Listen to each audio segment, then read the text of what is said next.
bonjour à tous et à toutes, et ravi de pouvoir nous rejoindre aujourd'hui pour examiner tous ensemble un projet qui a été porté par le CERAR et pour nous permettre de regarder un peu plus en détail, de façon assez pratique, les notions qui se cachent derrière le renforcement des capacités des associations locales et de quel impact on parle ou qu'est-ce qu'on peut voir sur le terrain. Donc, j'imagine que c'est quelque chose qui est cher au cœur de chacun et chacune qui se joint à nous aujourd'hui.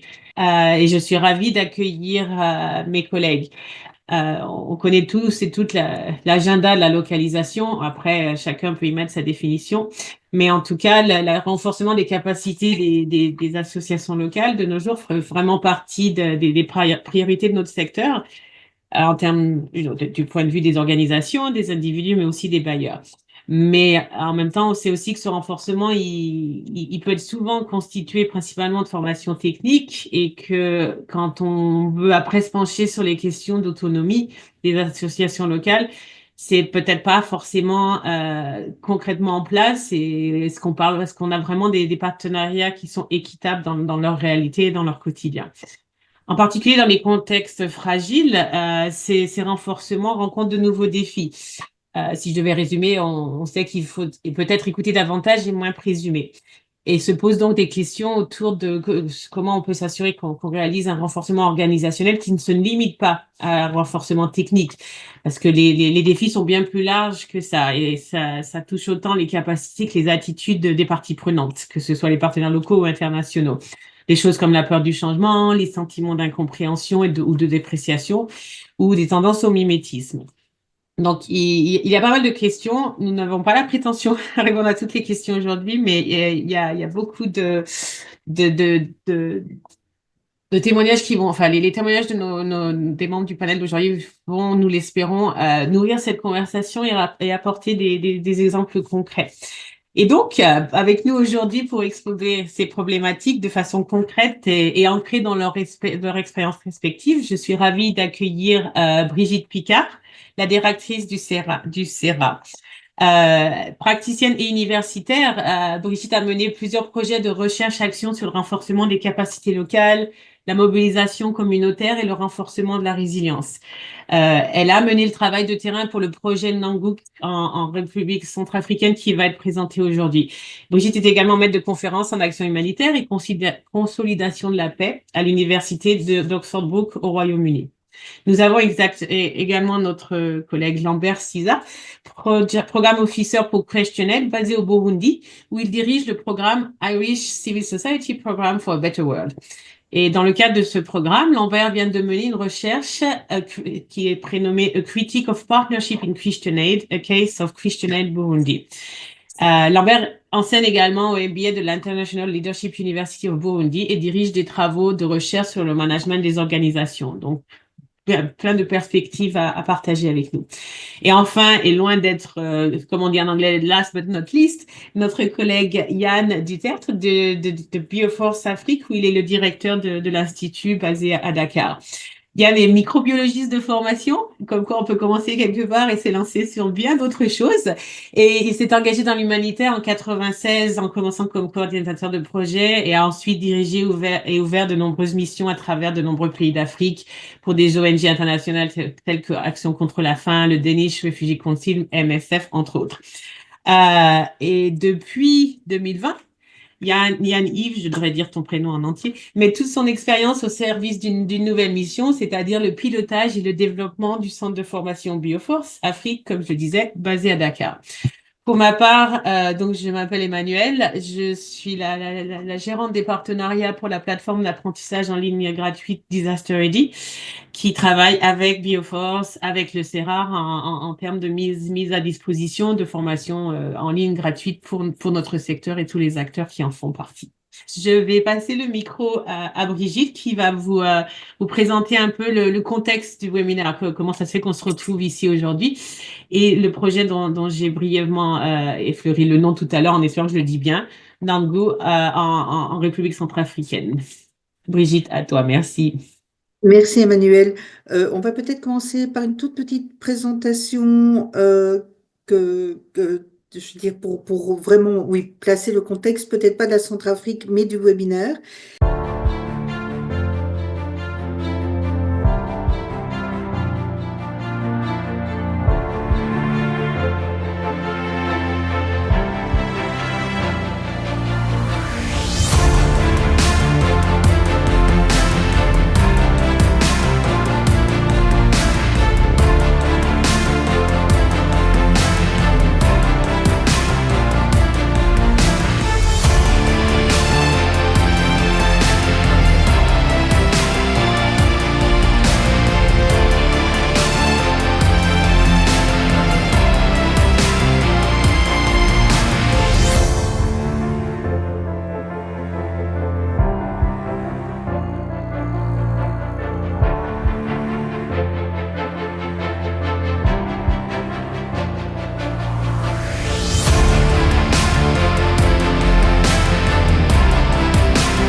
je vais passer le micro à Yann. On va tous partir à Dakar pour écouter son témoignage et son partage d'expertise pour les 10 prochaines minutes. Yann, à toi. Merci beaucoup. Alors, je, je me représente, hein, donc Yann, je suis le directeur de Bioforce Afrique. Euh, alors, notre expérience pour Bioforce, c'est une expérience qui est un peu longue puisque ça fait 17 ans que nous sommes désormais implantés en Afrique avec déjà cet objectif à l'époque de commencer sur, on va dire, le renforcement des capacités, mais la formation des individus principalement. Et ensuite, on est progressivement rentré dans la formation aussi et le renforcement des capacités des organisations. Euh, Pourquoi ça? Parce que tout simplement, Bioforce a 40 ans et il y a 17 ans de ça, on a compris du fait d'une demande croissante en provenance en tout cas de la zone Afrique de l'Ouest et du Centre, qu'il y avait un besoin qu'on intervienne directement au plus proche des personnes et des besoins aussi opérationnels en termes de formation, en commençant d'abord par la formation individuelle et progressivement aussi la formation un peu plus systémique des organisations. Chez Bioforce, on n'aime pas trop le terme renforcement des capacités, on l'utilise de façon systémique comme tout le monde, mais on est plus sur le développement et l'accroissement des compétences, hein, quand on parle du renforcement des capacités, puisque les capacités, pour nous, elles existent. Et puis le renforcement, c'est quand même un terme un petit peu générique qui ne répond peut-être pas complètement aux besoins formatifs, que ce soit au niveau individuel ou au niveau organisationnel. Depuis 2017, on a ouvert un centre, Bioforce a ouvert un centre de formation à Dakar, mais aussi développer un certain nombre d'activités, on va dire, décentralisées, au plus proche des besoins et plus proche des organisations locales, à la demande des organisations locales. Pourquoi cela? Parce que effectivement, suite comme vous le savez, à la conférence d'Istanbul, le Grand Bargain, les enjeux de la localisation, euh, il y a eu une expression claire de la société civile, en tout cas ouest-africaine et centrafricaine, de la zone Centrafrique et Ouest-Afrique, d'avoir des accompagnements formatifs dans le cadre de cet agenda et aussi dans le cadre du positionnement de plus en plus important des ONG nationales et qui est encore plus marqué aujourd'hui d'ailleurs, si on prend la zone Sahel, on le voit bien, le positionnement des ONG nationales dans la zone Sahel est très important du fait de soucis d'accès, de soucis de réponse opérationnelle, mais aussi de changement, hein, on va dire un petit peu de changement de paradigme et de changement aussi d'enjeux opérationnels pour les ONG nationales qui, auparavant, étaient plutôt dans des postures et des, des opérations qui étaient plus d'ordre de développement et qui, du jour au lendemain, du fait de la crise qui s'est propagée dans les pays du Sahel et descendant progressivement vers les pays du Golfe de Guinée également et impactant aussi les pays de la zone Afrique centrale, eh bien, les ONG nationales ont, ont ce besoin d'être accompagnés au niveau formatif. Alors, voilà, il y a deux axes, on va dire, comme je vous l'ai dit, il y a deux axes, je regarde un peu mes notes, il y a deux axes qu'on a, nous, identifiés, c'est de travailler d'abord sur les individus, hein, les capacités au travers de connaissances techniques qui vont être très spécifiques hein, par rapport à différents sujets hein, qui vont répondre aux besoins du terrain. Alors, ça va être aussi bien du technique pur et dur qui vont de la logistique, de la nutrition, de la gestion de la sécurité, de la coordination de la sécurité, du wash, de la distribution, etc. Aussi bien sur des sujets qui vont être un peu plus systémiques, hein, sur la bonne gouvernance, quels sont aussi les principes humanitaires généraux, les standards, comment on peut travailler aussi en positionnement de plaidoyer, comment on peut travailler aussi en tant qu'ONG nationale au niveau de la levée de fonds, comment on peut constituer nos dossiers. Euh, je voulais présenter une slide justement par rapport à ça qui peut illustrer. On a des objectifs qui ont été fixés par la communauté internationale sur le financement des ONG nationales. Bon, les objectifs de financement qui étaient présentés pour 2016 et 2005, 2020 étaient de 25% de l'aide, en tout cas financière, des partenaires techniques et financiers qui devaient être destinés, 25% qui devaient être destinés aux ONG nationales. Et qu'est-ce qu'on peut voir? Ben, c'est que finalement, on n'a même pas atteint pour l'instant 2,1% de ces financements qui sont accessibles au niveau des ONG nationales. Alors, il y a différentes raisons. Il y a d'une part les mécanismes clairs qui sont imposés par les bailleurs, qui n'offrent pas les possibilités, malheureusement, si on prend, par exemple, pour illustration, des organismes tels qu'ECO aujourd'hui, qui financent uniquement les ONG européennes, internationales, et qui n'offrent pas un accès direct à leur financement aux ONG nationales. Donc, les ONG nationales sont obligées de passer, et là, c'est vraiment aussi encore on voit un critère, un facteur limitant pour les ONG nationales d'accéder à ces fonds d'urgence alors qu'ils sont sur le terrain et qui répondent sur le terrain aux urgences. Ils sont obligés de passer par des partenariats avec les ONG internationales qui vont les porter à ce moment-là dans le cadre d'un projet plus vaste. Mais aussi, ce qu'on voit, et nous, on l'a appris, c'est la limitation et on va dire les compétences internes des ONG nationales qui souvent sont limitées pour pouvoir répondre à toutes ces exigences, au-delà de l'opérationnel, mais toutes les exigences, on va dire, administratives des bailleurs de fonds. Et c'est pour cela que sur cette approche un peu holistique de formatif des ONG nationales, eh bien, Bioforce essaye tant bien que mal d'accompagner les ONG nationales. Alors, on a différents, comme je vous ai dit, différents piliers qui vont la formation des personnes et la formation des ONG. Mais, par exemple, on a des actions qui sont beaucoup plus concrètes en termes opérationnels. Et on a cette approche actuellement avec Initiative Sahel, alors qu'il y a une initiative qui est pour l'instant sur une base un petit peu d'un projet pilote d'accompagnement d'une quinzaine d'organisations de la société civile euh, au niveau des pays du Sahel, de 4 pays du Sahel. Alors, 3 pays en crise qui sont le Mali, le Burkina et le Niger, et un pays moins en crise, on va dire, qui est le Sénégal, où on porte, si vous voulez, un fonds spécifique dédié aux organisations locales qui nous ont présenté des projets qui ont suivi un système simplifié de sélection de leurs projets. On finance, Bioforce, grâce à ce fonds, finance les actions des ONG. Mais au-delà de ça, Bioforce accompagne les ONG nationales au travers de cycles de formation qui ont été déterminés par un diagnostic, on va dire, un autodiagnostic des organisations en termes de besoins formatifs et d'accompagnement. C'est très important de ne pas venir, on va dire, avec une approche top-down sur le formatif, ou que ce soit effectivement les organisations elles-mêmes qui identifient leurs points de faiblesse et que nous, on peut leur proposer des solutions d'accompagnement formatif. Hein. C'est ça qui est important. Hein. C'est vraiment il y a comme on dit, hein, on a un peu on a un peu ce leitmotiv, c'est taking the lead, prenez le manche, d'accord? Et c'est super important au niveau des ONG nationales qui prennent le manche et qu'elles soient capables aussi de nous demander spécifiquement par rapport à l'accompagnement, des accompagnements spécifiques en termes de formation. Et ensuite aussi qu'on soit capable de les accompagner au-delà de la formation. Très important.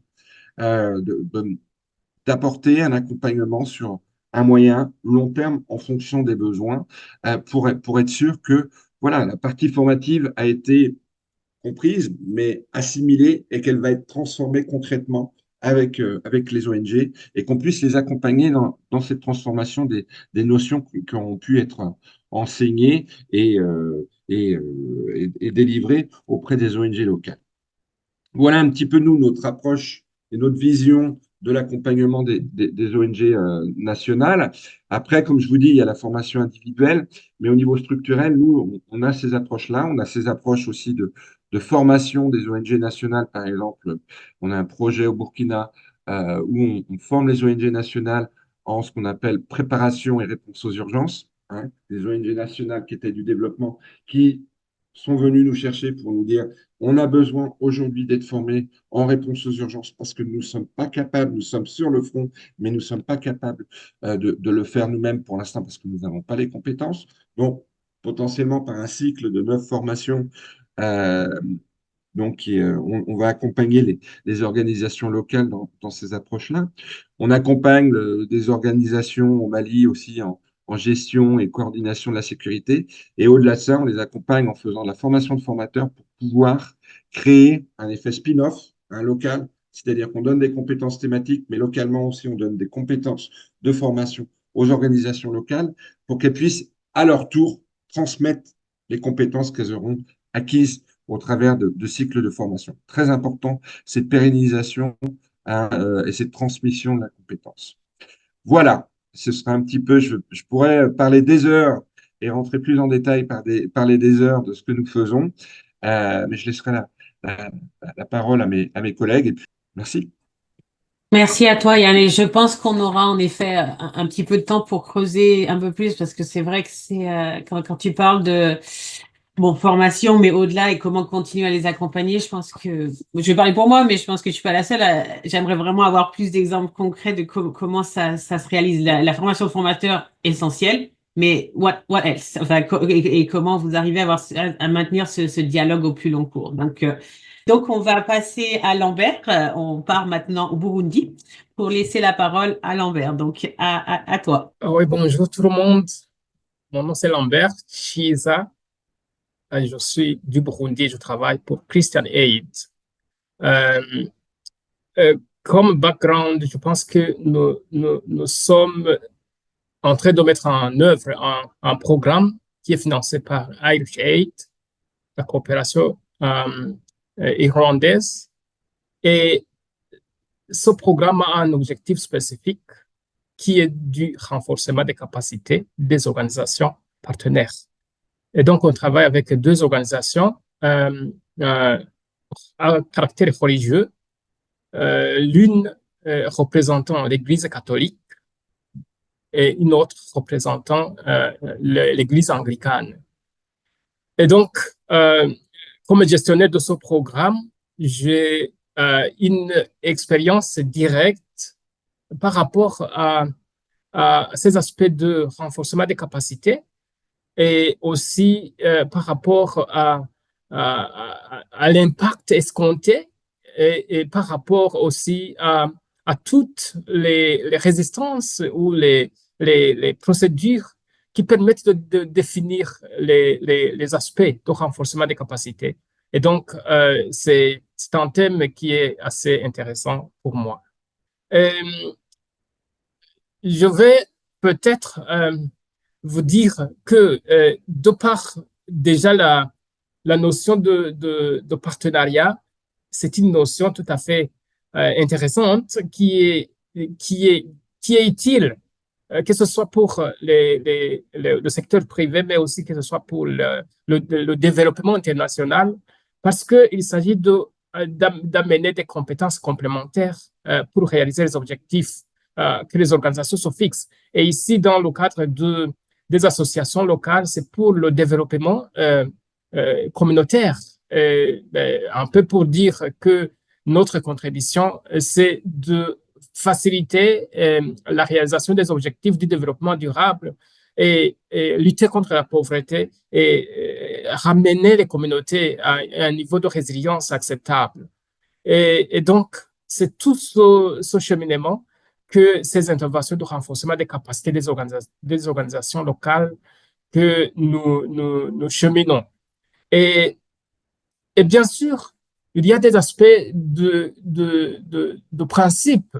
Il y a que les partenaires se traitent de manière égale, mais aussi que les partenaires, ici, quand je parle de partenaires, j'entends les organisations locales, mais aussi les organisations internationales avec lesquelles le partenariat s'établit. Il y a aussi la transparence. La notion de transparence est très importante parmi les partenaires. Il y a aussi cet esprit qui est orienté vers les résultats. Le partenariat doit diriger les partenaires à réaliser un objectif commun, le résultat commun. Il y a un sens élevé de responsabilité et de complémentarité. Et donc, ce sont ces principes-là qui guident les partenaires engagés dans ce processus. Et chacune des parties doit comprendre ces principes et agir de manière responsable. Et bien sûr, je passe de l'expérience pratique à une expérience de recherche et de terrain pour identifier comment les partenaires, surtout les organisations locales, comment ils apprécient la localisation, la notion de décolonisation. Et il y a un sentiment que un tel partenariat qui est basé sur l'égalité, la transparence, la responsabilité et la complémentarité, pour elle, ça paraît comme très idéal. Et que, par exemple, je crois que rien de tout cela est réel sur le terrain.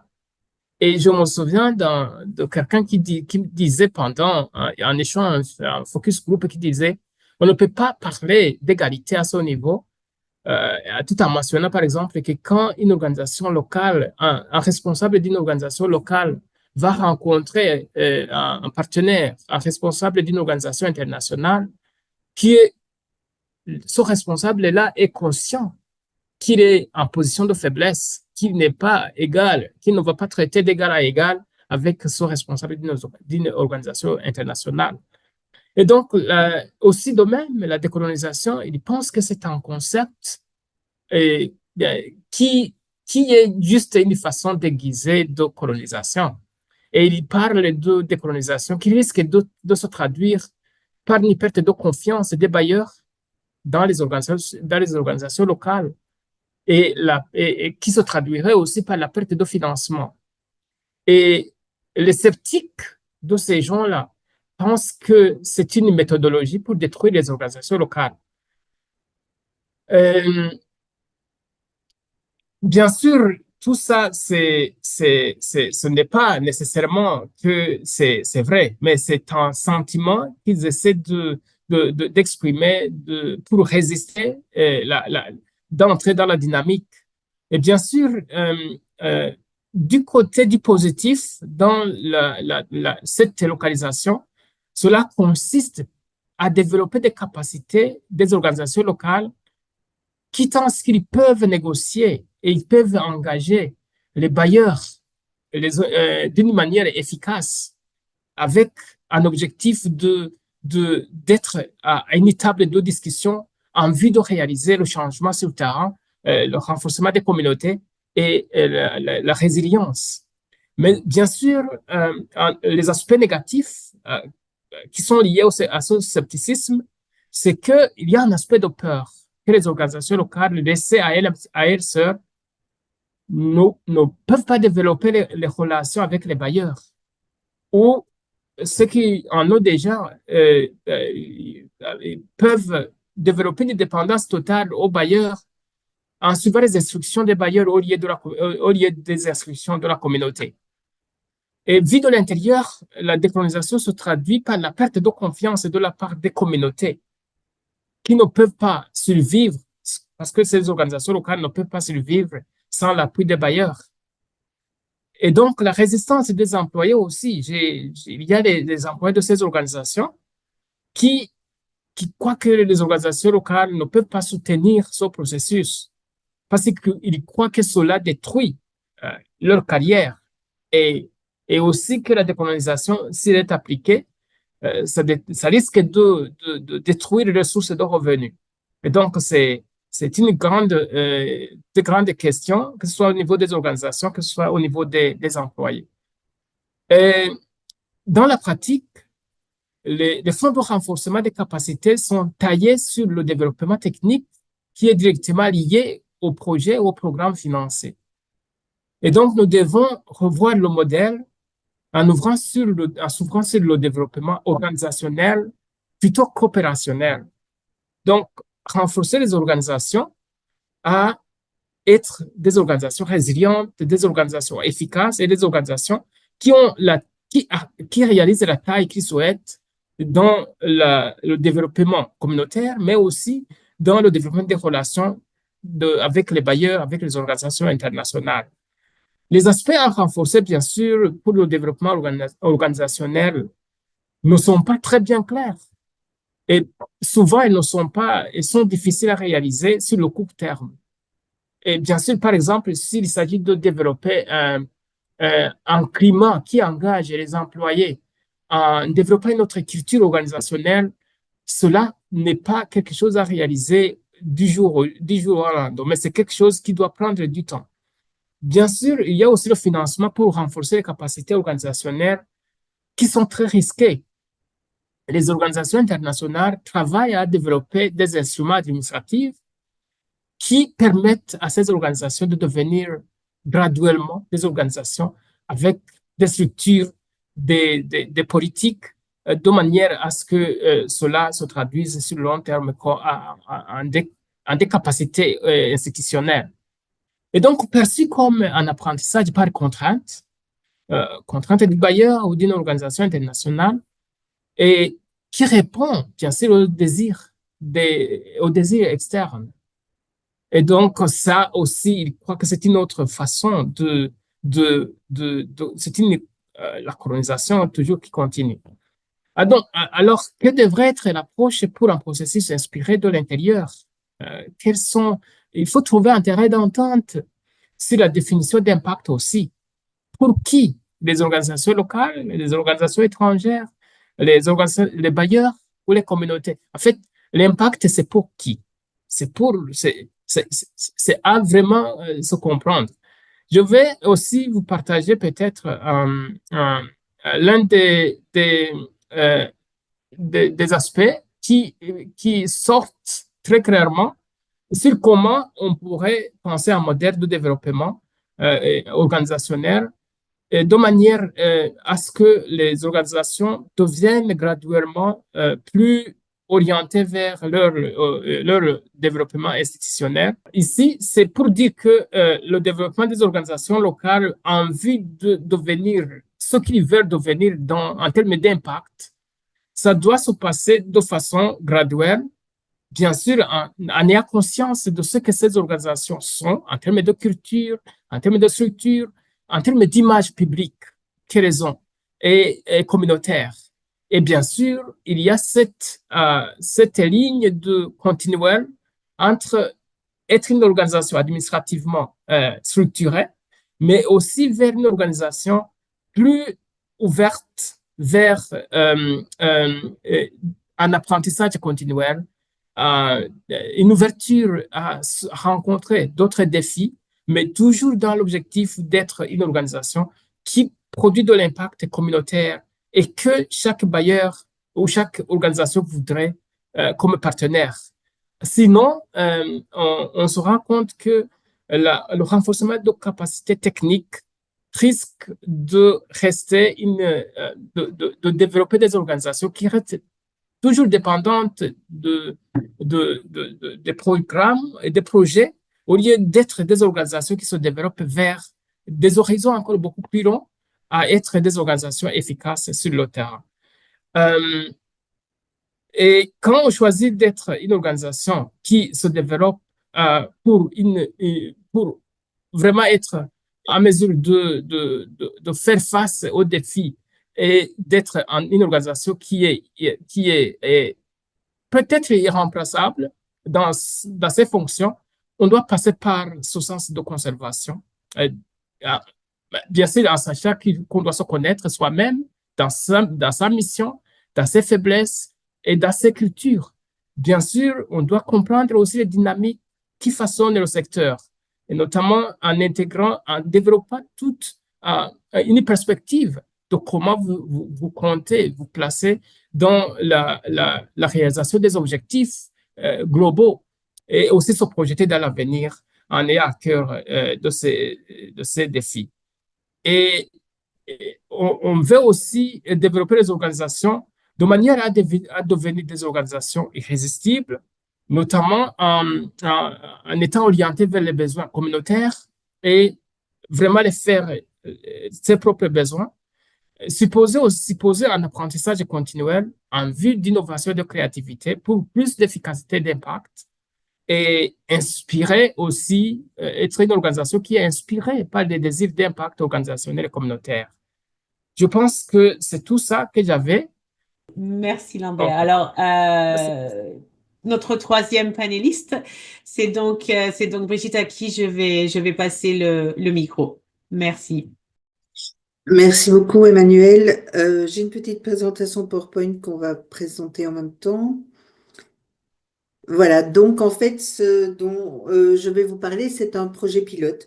C'est un projet que l'on a mis en place depuis une dizaine, 2 ans maintenant, avec 12 organisations en Centrafrique, et qui a, enfin, Ngongu veut dire force en Sango, donc la langue de Centrafrique. Et ce projet avait vraiment pour objectif d'essayer de voir un petit peu autrement comment on pouvait faire du renforcement des capacités de ces partenaires locaux. C'est un projet qui a été mené avec Tearfund dans le but d'améliorer la qualité des partenariats entre Tearfund et ses partenaires locaux. Voilà, donc le constat de départ, je crois qu'il est le même que celui que Lambert et Yann viennent de faire. À la fois les critères d'éligibilité des organisations bien trop éloignées, à la fois de leur niveau, mais aussi et surtout de leur culture organisationnelle.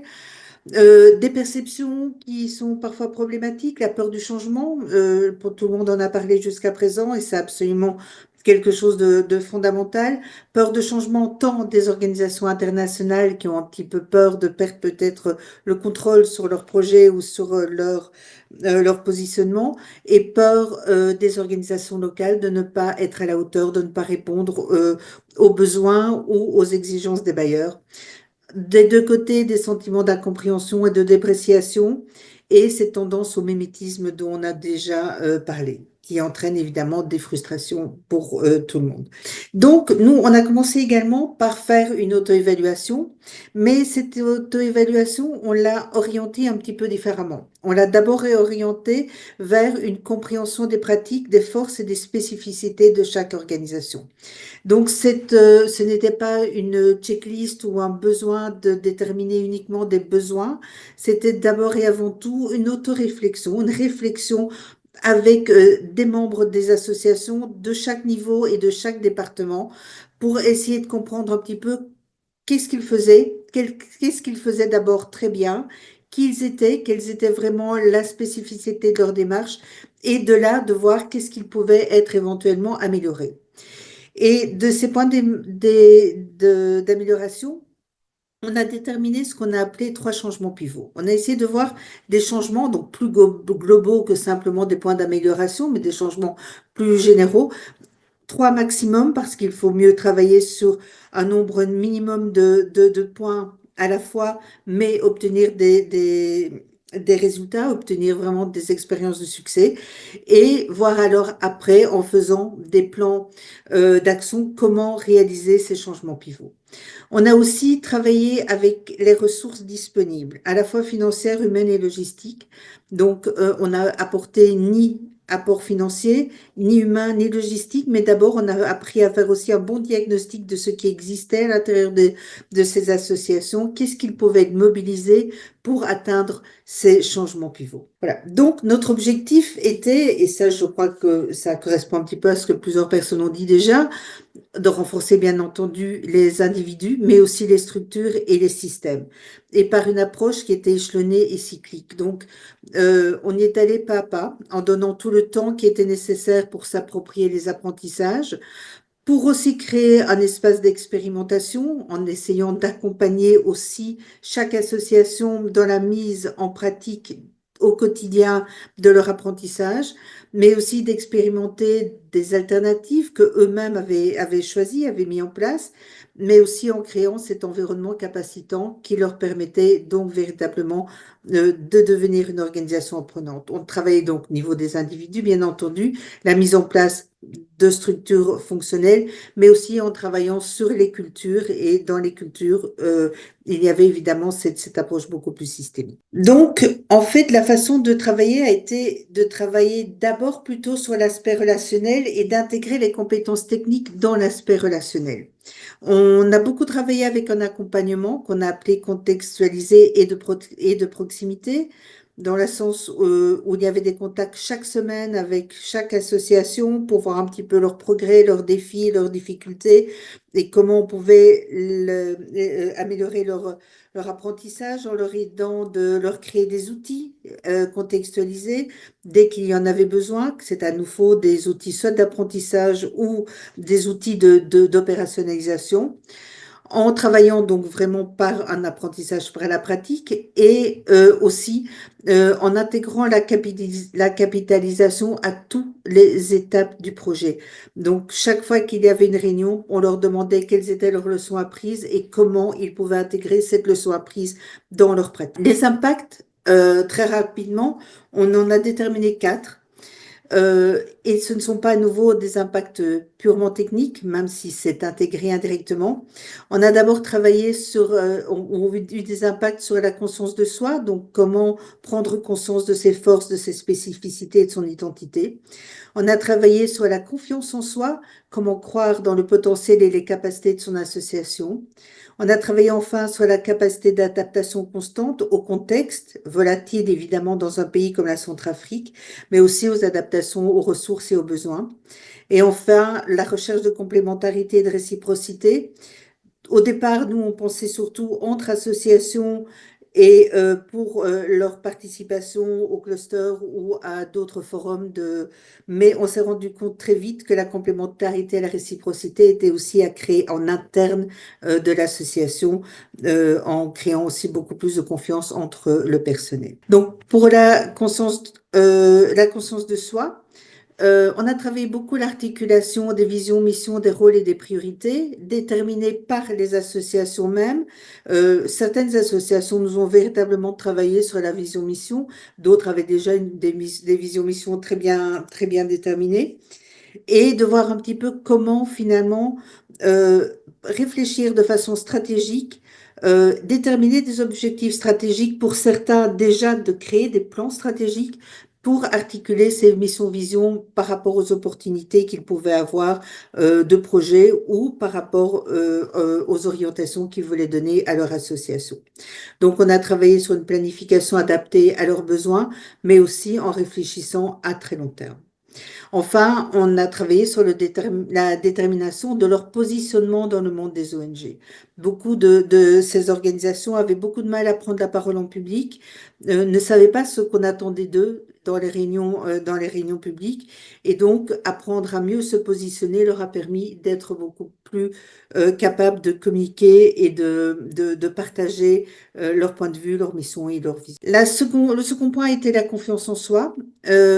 En travaillant d'abord la prise de décision et la prise de décision surtout de manière autonome et souvent collective et participative, en travaillant donc sur un leadership beaucoup plus collégial.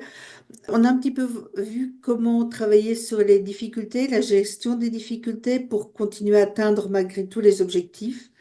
Travailler sur les responsabilités, notamment les partages des tâches à l'intérieur des associations, mais aussi dans les partenariats, donc à l'externe plutôt, dans la communication. Et aussi un gros point qui a été demandé par les associations était l'adaptation de leurs procédures. Tous avaient des manuels de procédures extrêmement développés, souvent développés par des audits externes ou copier-coller parfois de manuels de procédure d'organisations internationales et souvent très peu applicables au contexte interne de l'association. Donc, on a retravaillé les procédures qui leur paraissaient les plus importantes en les simplifiant. Les simplifiant ne veut pas dire les rendre moins rigoureuses, mais ça voulait dire surtout permettre de les rendre plus lisibles pour les personnes qui devaient les mettre en pratique. On a donc enfin travaillé l'adaptation constante aux défis du contexte, un nouveau contexte très volatile, ressources très changeantes, et donc voir un petit peu une tendance pour les associations au départ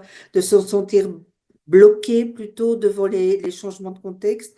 Et donc, on a travaillé un petit peu comment pouvoir continuer à travailler malgré les difficultés, comment se débloquer et rester en mouvement, finalement, en réadaptant constamment les planifications selon les changements de contexte. Aussi en recherchant des alternatives, toujours orientées vers les résultats, évidemment, et les objectifs qui étaient fixés au départ. Enfin, la complémentarité, en stimulant le travail d'équipe avec une meilleure mutualisation des capacités et un leadership plus collégial. comme dans beaucoup d'organisations, surtout dans les situations post-conflit, et il reste énormément de suspicions et parfois de manque de confiance, même à l'interne des associations.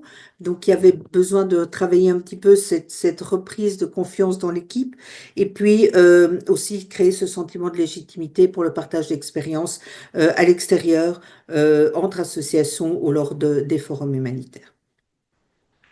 Voilà, je crois que ça résume un petit peu. Donc, c'est une approche un petit peu différente. On n'était pas trop dans le technique, ou pas directement, parce que tout le technique a été intégré à l'intérieur de chaque étape, mais avec donc un plan qui s'est développé au fur et à mesure et qui a répondu le mieux possible aux besoins de ces associations.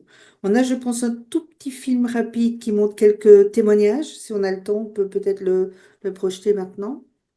Ouais, je pense que ce serait bien, comme ça met en voix ce que tu viens de partager avec nous, avec les participants au projet. Ah, mais beaucoup de choses qu'on a appris. Je prends juste une seule illustration concernant la capitalisation. C'est un aspect qu'on a négligé parce que nous n'avons pas toujours vu la pertinence d'avoir une culture, hein, de capitaliser les connaissances, les expériences. Mais pendant ce programme, la pertinence avait été vue parce que c'est un moyen par lequel nous pourrions rendre l'efficacité de l'organisation plus grande. Il est important qu'à la fin de chaque activité, de chaque formation, qu'il faut qu'il y ait un temps de restitution. Et là, on a déjà commencé. C'est un grand impact parce que pendant les restitutions, les collègues sont informés, les collègues ont vu leurs capacités renforcées par des formations auxquelles ils n'ont pas pu avoir lieu personnellement. Le projet Ngangou est une très bonne approche qui a modifié notre ancienne façon de faire. Juste, on donnait comme exemple, auparavant, les informations ne sont pas décentralisées, les connaissances et les expériences, c'est réservé à une seule personne. Avec le projet Ngangou, nous nous sommes rendus compte qu'il est important de décentraliser les informations, de décentraliser les connaissances et les expériences, au cas où cette personne qui mettait en elle ses connaissances et ses expériences, s'il quitte l'organisation, c'est notre organisation qui perd. Donc, il est question de transmettre au fur et à mesure ses connaissances et ses expériences. Et à travers le projet Ngangou, nous avions eu cette culture de rendre compte. Lorsqu'on est participant à des ateliers, une fiche a été établie au niveau de notre organisation pour que chaque membre qui participe à des ateliers ou qui représente l'organisation partout où il sera puisse mettre les recommandations, qu'est-ce qu'il a appris, qu'est-ce qu'il a vu et amener au niveau de l'organisation. On va les mettre dans les archives pour que ça soit profitable à ceux-là qui n'ont pas participé, n'est-ce pas, à ces ateliers, à cette représentation. Notre organisation est devenue une organisation apprenante. Nous apprenons à chaque fois lorsque nous évoluons de nos faiblesses et de nos forces. Voilà. Donc, avoir notre cheminement dans le projet Ngangou, c'est tout un ensemble d'étapes pas à pas qui nous a permis d'être forts, comme l'indique le mot en Sango Ngangou. Ça a été un exercice d'accroître le travail en équipe. Donc, ça a été de petits changements comme ça qui nous ont mis dans une dynamique plus professionnelle qu'avant. C'est aussi de la vulgarisation. Ça a été aussi les grands concepts qui, entre guillemets, paraissaient pour nous mythiques ont été vulgarisés. Ça, c'est important. Parce que dans la dynamique, c'est que on n'avait pas, même bien qu'on était évalué avant, on n'avait pas compris qu'on devrait s'auto-évaluer. Et le projet Ngangou nous a mis dans cette dynamique d'auto-évaluation continue. Le projet Ngangou, c'est aussi compter sur soi, compter sur ses ressources. Parce qu'avant, la vision, c'était bon, on avait les yeux rivés vers les partenaires, vers les bailleurs. Mais aujourd'hui, on se dit, si on est fort, certainement, on va attirer Si on est préparé, certainement, ça va nous être facile de collaborer. Et donc, c'est dans cette dynamique aussi que le projet Ngangu travaille. On a une idée de ce que nous avons et ce que nous n'avons pas et de ce que nous attendons. Je vous remercie. C'est vraiment un très bon projet, Ngangu. Ça nous réveille, ça nous éveille, ça élargit notre vision du monde. Ouais, je ne suis plus le même avec ce projet.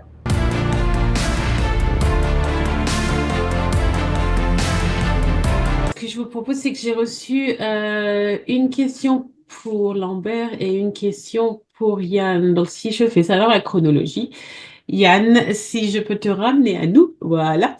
Donc, nous avions Monique dans l'assistance qui voulait savoir, qui aimerait avoir un peu plus d'exemples concrets sur la façon à Bioforce que vous avez mis en place pour adapter. Enfin, tu nous as parlé du projet pilote. Donc, enfin, où c'en est, comment vous allez ou vous prévoyez d'adapter cette approche au contexte plus large ou quelles sont les prochaines étapes? Alors, pour l'instant, on n'est pas encore sur du passage à l'échelle puisqu'on est en plein milieu du projet.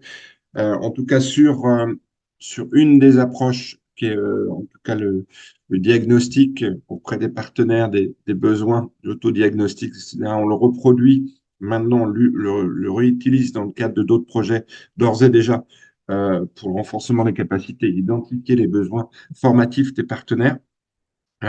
Ça qui nous permet d'ailleurs de définir un certain nombre d'éléments qui vont constituer des dossiers pour aller faire de la recherche de financement avec les partenaires dans le cadre de ces projets.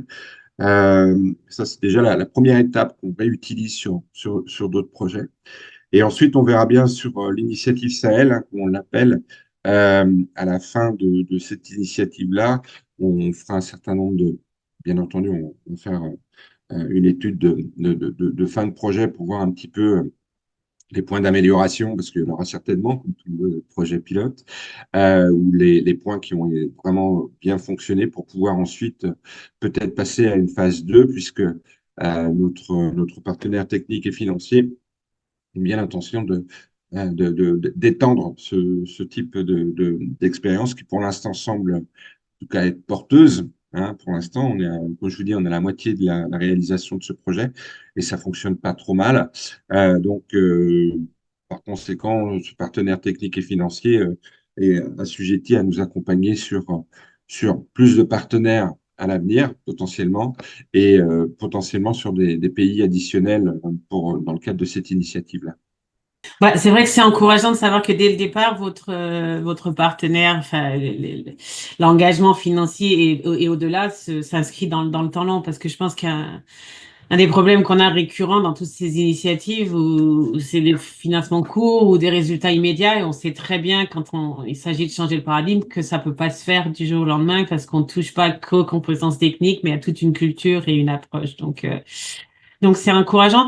Pendant que tu as le micro, je voulais revenir sur une des choses. Tu parlais, bon, bien, comme on a dit, formation, bien sûr, mais à la limite, la formation, c'est que le début.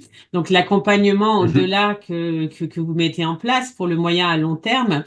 Est-ce que tu aurais des exemples de demandes concrètes que vous recevez de vos partenaires locaux, de ces structures que vous accompagnez à travers la formation, structures et individus? Mais pour cet accompagnement au plus long terme, tu aurais des illustrations à partager, s'il te plaît? Oui, alors, nous, ça fait partie de la démarche qu'on a pour quelques projets, là, justement, en termes d'accompagnement. Donc, il y a un accompagnement qui va se faire en distanciel. Aujourd'hui, grâce aux nouvelles technologies, on est capable d'avoir du distanciel qui se met en place entre les formateurs qui interviennent sur les formations et, et donc les organisations qui ont suivi les formations. Et ensuite, on a du présentiel qui va se faire en cours de projet. On va revenir animer certains ateliers de mise en pratique, par exemple, de concepts qui ont été appris par les partenaires. Concrètement, ça se résume en quoi, par exemple, sur du disaster preparedness, vous allez avoir un partenaire qui va travailler sur son plan de disaster preparedness, qui va nous le présenter, qui va présenter à ces formateurs qui l'auront accompagné, qui ont accompagné le partenaire sur un certain nombre de formations. Et les formateurs vont pouvoir encadrer et accompagner donc le partenaire dans voilà, les ajustements qui devront être faits dans la définition par exemple, de leur plan de réponse, dans l'élaboration aussi de l'analyse de leurs besoins, parce que le plan de réponse, il y a analyse de besoins, etc. Et de veiller effectivement que, par exemple, leur plan de réponse est cohérent par rapport à leurs compétences, par rapport à leurs capacités, et potentiellement, ben, si leur plan de réponse a besoin d'un soutien, on va dire, financier, etc., de voir avec le partenaire comment on peut l'accompagner dans la recherche de soutien ou de partenariat additionnel pour pouvoir soutenir ce plan de réponse. Ça, c'est un exemple très, très concret d'accompagnement qu'on peut faire auprès des partenaires. On sait que bon, si on veut une vraie localisation et dépasser les concepts, comme Lambert en a parlé, on reviendra là-dessus, ce qui se cache derrière la décolonisation, est-ce que c'est vraiment un vrai changement d'attitude?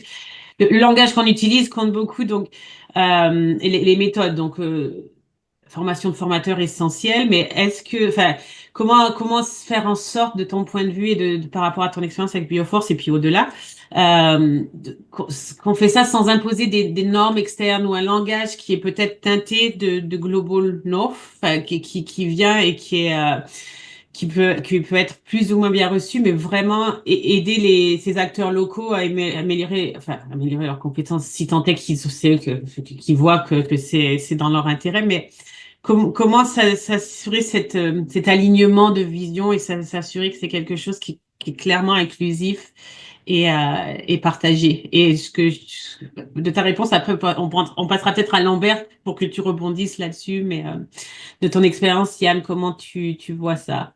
Personnellement, moi, j'ai en tout cas un sentiment un peu clivé, on va dire, par rapport à ce terme décolonisation de l'aide, ce qu'on entend par décolonisation de l'aide. Quand on parle de réponse humanitaire, par exemple, on est obligé de toute façon, même une ONG nationale sera obligée de suivre un certain nombre de standards pour que cette réponse humanitaire réponde à des besoins fondamentaux qui sont même si ça vient de l'Occident, il y a des besoins fondamentaux pour les hommes qui doivent être respectés dans le cadre d'une réponse humanitaire. Par exemple, les normes sphères nous donnent 15 litres d'eau par jour par personne.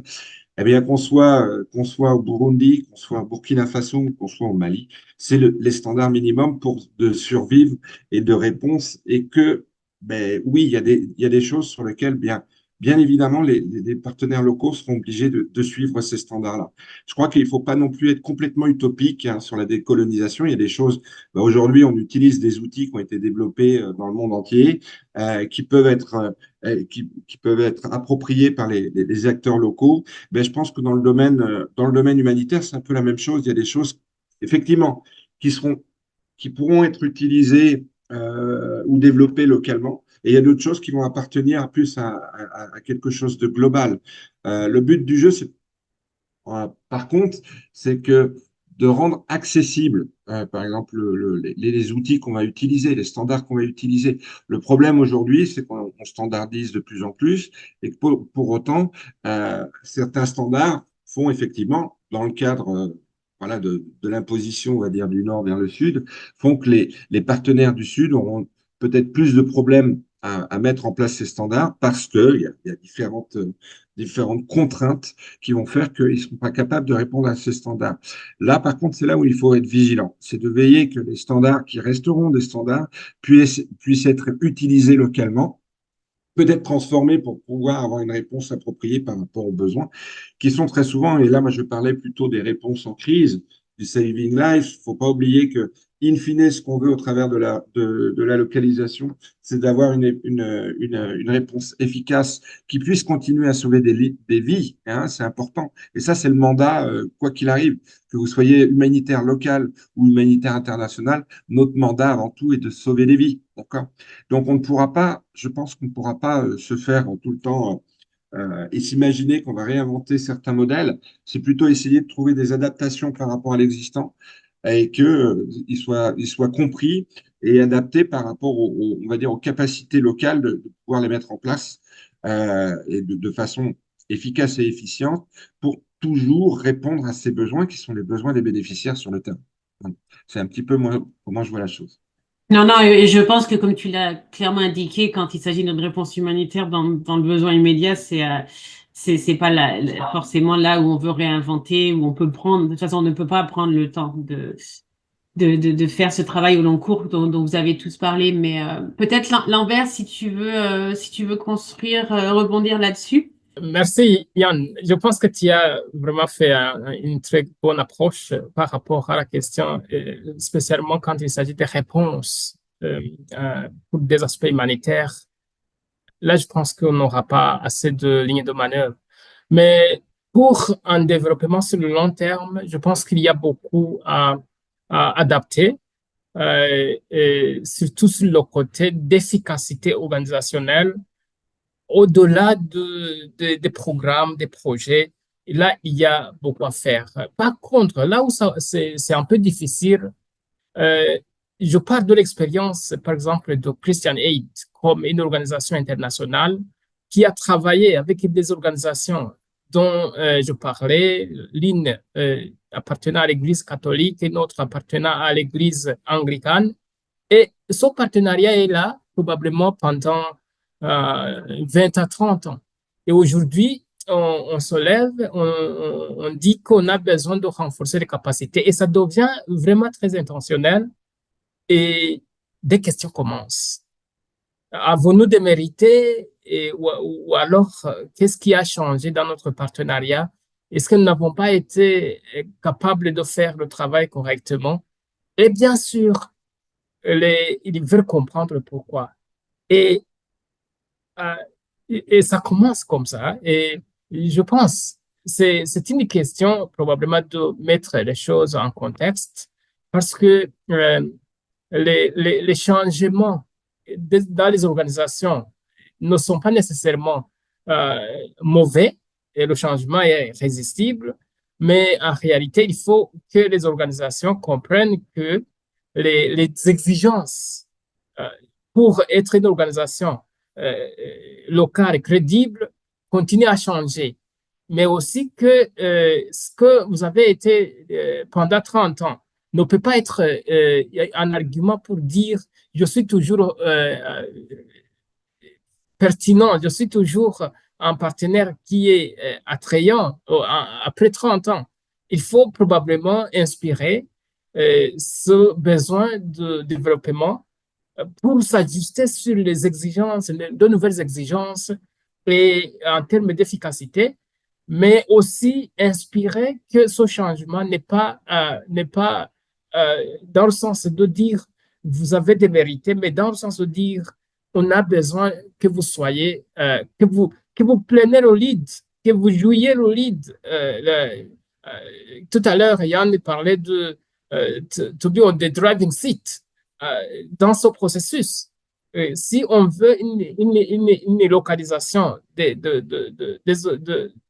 développement, je pense que les organisations locales doivent vraiment comprendre que maintenant, c'est leur part de responsabilité de se positionner comme ça et de démontrer qu'ils ont l'intention d'être à la place de tout le monde, que ce soit du bailleur qui veut donner ses ressources pour qu'il y ait un changement, et aussi à la place de la communauté qui souffre et qui a besoin d'être soutenue pour se développer. Donc, ils doivent être vraiment à la hauteur. Et pour cela, pour que cela se réalise, il faut que les organisations aient à cœur de leur part de responsabilité historique. Aujourd'hui, c'est aujourd'hui. Ce qu'on a été il y a 30 ans peut ne pas tellement compter. Ce qui compte, c'est aujourd'hui. Comment positionnons-nous aujourd'hui avec tous les moyens qui sont donnés, toute la technologie qui est disponible? Comment sommes-nous en train de les utiliser pour être pour vraiment être à la hauteur des attentes de notre contexte. La pauvreté au monde, je pense qu'on aime dire que c'est un échec, C'est un échec parce que euh, on n'a pas ouvert suffisamment les horizons pour emprunter ces modèles qui ont fonctionné ailleurs et les amener chez nous et commencer à les adapter. Et le fait de croire qu'on est suffisamment, on a mérité, ou on n'a pas déçu, c'est déjà un problème. Et nous passons tout un temps fou en train d'expliquer que être une organisation efficace aujourd'hui, ça ne peut pas être la même chose d'il y a 30 ans. Aujourd'hui, il y a d'autres exigences et qu'on doit apprendre ces nouvelles exigences et les intégrer dans notre façon de fonctionner. Et donc, moi, je pense que c'est un grand travail de transformation profonde. Bien sûr, je pense que le travail consiste aussi en tant qu'organisation internationale, à comment on communique cela et quels sont les outils, les moyens de le dire pour que ce sentiment d'infériorité de la part des organisations locales et ce sentiment de supériorité qui n'est pas nécessairement vrai, mais qui est un peu une supposition, soit vraiment balisé et que les organisations acceptent qu'on est toujours des apprenants pour être efficaces sur le long terme. Voilà, c'est ça ma contribution. Merci. Merci Lambert. J'avais une autre question pour toi, mais je voudrais voir, Brigitte, tu veux rebondir sur le dialogue qui a eu lieu juste maintenant? Et quelques mots, entièrement d'accord avec vous deux, en fait, parce que vous dites vous partez de réalités peut-être un tout petit peu différentes et vous avez raison dans vos réalités. C'est clair que dans l'aide humanitaire d'urgence, il y a des normes, il y a des standards à respecter et il y a des mécanismes qui ont déjà été éprouvés et qui fonctionnent et on le sait et qui, ça sert à rien de réinventer constamment la roue non plus. Et par contre, et là je suis d'accord aussi avec Lambert, je pense que beaucoup des crises aujourd'hui sont des crises prolongées. Et dans les crises prolongées, la réponse est différente. La réponse d'urgence n'est plus qu'une partie de la réponse à donner. Quand on a des déplacés qui sont déplacés depuis plusieurs décennies, quand on a l'occurrence de certains problèmes, que ce soit des épidémies, la dégradation de l'environnement, etc. La réponse doit être, à mon avis, beaucoup plus localisée et beaucoup plus différenciée selon les organisations et les besoins. Et les organisations locales ont alors un autre rôle à jouer, qui est évidemment le rôle qui va beaucoup plus peut-être vers la résilience des communautés. Et on est là beaucoup plus dans le nexus, quelque part, aide humanitaire, développement, construction de la paix. Et quelque part, je pense que c'est peut-être là que aussi les organisations locales font partie des communautés et ont déjà profondément la volonté, enfin, ils ont déjà une vision à très long terme du développement de leur communauté et pas à court terme. Quelque part, ils sont déjà dans le nexus bien avant qu'on utilise le mot quelque part. Et donc, c'est peut-être là qu'on peut trouver une approche qui ne sera plus complètement l'approche humanitaire classique, qui a cette réinvention nécessaire, cette transformation, comme tu dis Lambert, et une transformation qui n'est pas uniquement des ONG locales, mais aussi des organisations internationales. Et là, c'est peut-être quelque chose sur lequel on doit encore beaucoup travailler, c'est que la localisation ne doit pas être qu'un principe, ça doit être un mode opérationnel. Et ce mode opérationnel, évidemment, il est parfois difficile à mettre en place. Euh, on a encore quelques temps. On a reçu une question, et si je peux te ramener, Yann, parce elle est pour toi, d'un collègue qui se trouve au Congo Brazzaville et qui voulait savoir, de ton point de vue, là, qu'est-ce que tu vois comme différence entre la formation individuelle et la formation structurelle, sachant que ce sont des individus qui constituent la structure? Est-ce que notre collègue a partagé, enfin, se fait la réflexion que au Congo-Brazzaville, là où il se retrouve, le renforcement, enfin, au-delà du renforcement technique, le renforcement de la culture associative est vraiment clé pour cet agenda. Donc, de ton expertise sur le terrain et du travail que vous faites avec Bioforce, est-ce que tu aurais une réflexion ou quelque chose à partager sur cette question-là, l'individu, la structure et les passerelles? Oui, oui, oui, mais de toute façon, ça c'est clair, hein, ce sont les individus qui constituent la structure. Mais après, il y a différentes approches. On peut travailler effectivement sur, par exemple, si vous, si vous regardez, nous, on a des parcours qui sont là pour faire de la formation professionnelle, pour que des gens apprennent une profession dans le cadre de devenir un humanitaire, un administrateur, un logisticien, un WASH, un nutritionniste, un spécialiste ou une spécialiste dans la protection de l'enfance en situation d'urgence, j'en passe. Là, on travaille sur l'individu qui va acquérir une compétence professionnelle spécifique. Après, ce que j'entends par rapport à la formation structurelle, là, on va travailler avec plusieurs individus qui, bien entendu, vont acquérir certaines compétences qui, ensemble, après, vont travailler ensemble et réunir l'ensemble de leurs compétences pour accompagner leur organisation dans une évolution, que ce soit une évolution au niveau institutionnel, en interne, ou une évolution au niveau opérationnel. C'est pour ça que je fais un petit peu la différence entre cet aspect un plus structure versus individu. Très bien, merci.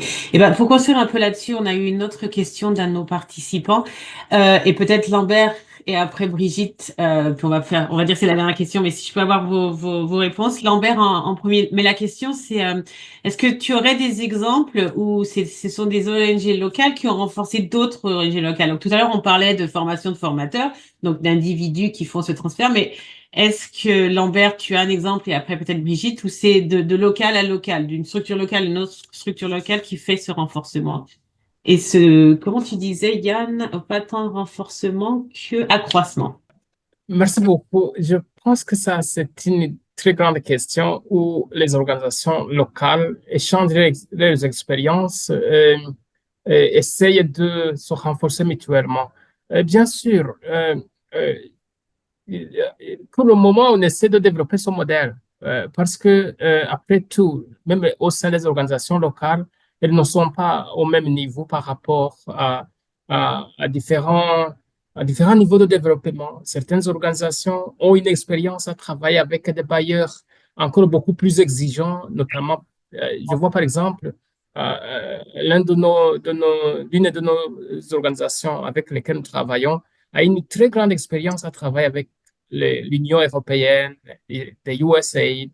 Et à ce niveau-là, ils sont très contraignants. Et quand il s'agit de partager l'expérience, à développer des proposals, des appels à propositions, aussi faire le suivi de ces programmes, ils sont là pour éclairer l'autre organisation qui n'a pas encore cette expérience. Et bien sûr, c'est quelque chose à créer parce que euh, les organisations locales, à mon expérience, ce que je vois, elles-mêmes comprennent que c'est une exigence et qu'elles doivent s'adapter à la nouvelle donne, mais ça prend du temps pour comprendre leurs besoins et pour aussi s'apprécier mutuellement et apprécier ce que l'autre a et que l'autre organisation n'a pas.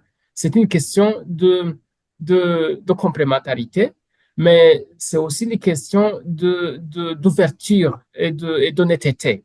Et de dire, j'ai ça, je peux le partager, et j'ai besoin de ça, je peux le chercher chez une autre organisation. Tout en disant cela, il y a aussi un sens de compétition. Et la compétition, c'est un élément qui est assez très prononcé et qui vraiment bloque ce partage d'expérience, cet apprentissage. Et on essaie de montrer, de créer des scénarios, on utilise souvent des proverbes tels que là où l'autre trouve son pain, vous pouvez nécessairement y trouver aussi votre pain. Vous pouvez vous développer à deux sans jamais mener un combat mortel l'un contre l'autre. Vous pouvez collaborer en coopérant, c'est même le sens de partenariat, on devient plus fort qu'individuellement. Et là, bien sûr, c'est un très grand défi, mais qu'il faut affronter parce que, vous savez, la pratique, c'est qu'il y a un écrit ce qu'on appelle le partnership agreement, l'accord de partenariat, surtout entre les organisations internationales et les organisations locales. Mais quand il s'agit du partenariat entre les organisations locales, ça semble se faire sur un partenariat de consensus mutuel sans se concrétiser dans un format de bien écrit où il y a des responsabilités. C'est ponctuel, c'est basé sur les besoins ponctuels et dans ce sens, ça devient difficile de demander à une organisation de fournir autant.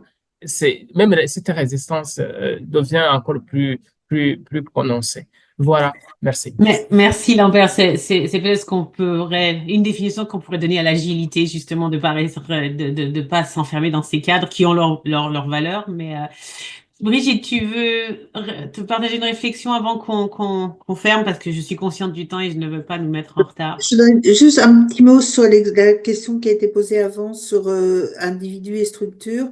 Peut-être un exemple tout simple, ce serait la volonté de créer véritablement un système de redevabilité comptable dans une association. On peut former un comptable, c'est évidemment essentiel, mais si à côté de ça, il n'y a pas un département de comptabilité ou des procédures de comptabilité qui sont mises en place au niveau structurel, et s'il n'y a pas une culture de la redevabilité financière qui est là le niveau systémique, bon, il est très peu probable que même avec le meilleur comptable au monde, l'organisation sera capable d'avoir véritablement un système de comptabilité fiable et de redevabilité financière. Donc, c'est pour ça qu'il est vraiment important de fonctionner à ces trois niveaux, de l'individu, de la structure et du système, si on veut vraiment renforcer ces associations. Pour la question des organisations locales qui renforcent d'autres organisations locales, bon, à nouveau, nous étions dans un projet pilote et on a travaillé avec des 12 partenaires de Tirfund RCA. Et là, on a commencé dès le départ aussi à mettre en place des blogs pour partager les bonnes expériences, de mettre en place des sessions où certaines ONG donnaient des formations à d'autres ou des conseils simplement. Y compris, nous avons appris qu'en dehors de nos interventions, certains allaient les uns chez les autres pour s'entraider, mais on était dans quelque chose de plus familial, si je peux dire. On travaillait avec les 12 partenaires de la même organisation internationale, donc on n'était pas au niveau vraiment du pays, j'ai envie de dire, mais au moins à ce niveau-là, on a véritablement créé un niveau de coproduction. Je veux dire coproduction de savoir et coproduction de connaissances et de compétences et d'utilisation mutuelle des connaissances, mais un gros souci que l'on a toujours, au moins dans un pays comme la RCA, c'est le manque de repères de ces associations locales qui ont beaucoup de mal à savoir finalement qu'est-ce qui est vraiment attendu d'elles-mêmes et qui, pour certaines, n'ont pas été suffisamment exposées à d'autres façons de fonctionner pour véritablement savoir où se positionner. Et donc, ce travail sur les repères et à nouveau la fait de mettre ces associations en réseau, même entre elles, etc., leur a permis d'être exposées à d'autres façons de faire, locales ou nationales, voire internationales. Et ça, je crois que c'est quelque chose d'extrêmement important. Ouais. Merci. Et puis, merci aux membres de notre panel et à nos participants. C'est vrai, c'était vraiment très enrichissant. Merci pour vos questions à tous parce que ça a rendu la conversation très vivante. Et je ne veux pas parler de la part de tout le monde, mais je pense que notre panel a apprécié ça. Je suis consciente du temps, donc on va fermer, non sans vous remercier tous et toutes d'avoir participé, et le panel, et les personnes qui rejoignent ce webinaire. L'enregistrement va être partagé, donc n'hésitez pas une fois que vous l'aurez reçu et vu sur les réseaux sociaux, à partager ça avec vos collègues et surtout à continuer la conversation parce que je pense que les déclarations de bonnes intentions, on les a tous entendues, toutes et tous, on les voit. Mais c'est vraiment, pour ce qui compte, enfin, de mon point de vue, mais je pense que c'est partagé, c'est transformer ça en cohabitation active de ces intentions. Quand on parle de donner une voix aux partenaires, la voix est longue. Il faut être dans l'intentionnalité de l'écouter, cette voix, et de faire en sorte qu'elle serve et qu'on puisse évoluer ensemble. Donc, une fois de plus, merci Yann, merci Lambert, merci Brigitte, merci au CERAR aussi de m'avoir permis de joindre cette conversation. conversation et à vous toutes et tous qui ont été dans l'audience aujourd'hui. L'enregistrement viendra bientôt, mais la conversation continue. Alors, merci beaucoup.